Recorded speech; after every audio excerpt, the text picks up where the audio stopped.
This is Robert Poole. I'm the author of On Hallowed Ground, which is the story of Arlington National Cemetery.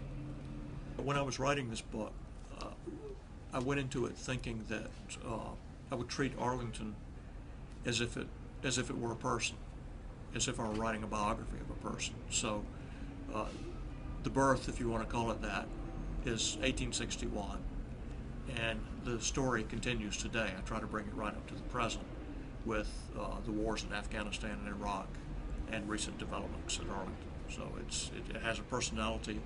It's developed in ways nobody expected the way a person would. It's taken surprise turns here and there, and this is what makes it interesting to me. The father of Arlington National Cemetery would be a gentleman named Brigadier General Montgomery C. Meigs. He was a Union officer. He was Quartermaster General during the Civil War, and he had served amicably under Robert E. Lee when both were in the Union. Montgomery Meigs thought that Lee was a traitor and that he should be stripped of his citizenship, and he also wanted to make an example of him because he was a rebel, because all of these people were dying because of Lee's leadership of the Confederate Army.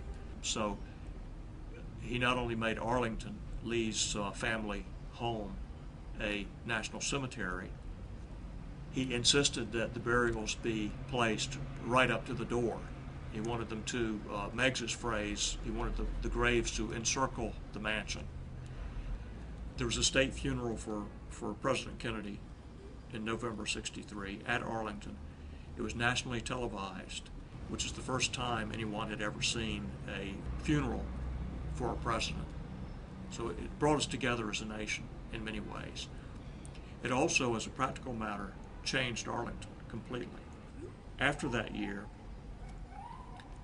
the number of visits to Arlington went from something like 2 million a year to 7 million.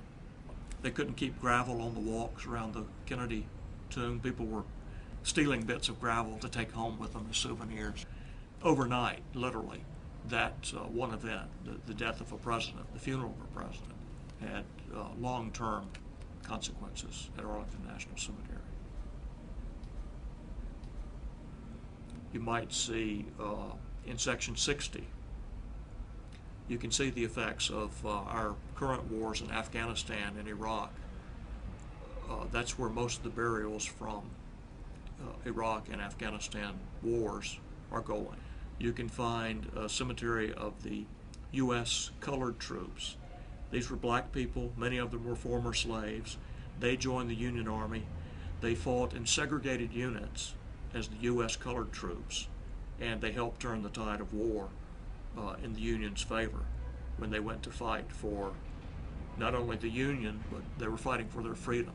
Arlington reflects our society in good ways and bad ways. So if you walk through the cemetery, you can find evidence of slavery, you can find evidence of segregation, and it changes with time. As we change, you see those changes reflected at Arlington. But it's sort of a time capsule of all that we've been through, for good and for ill.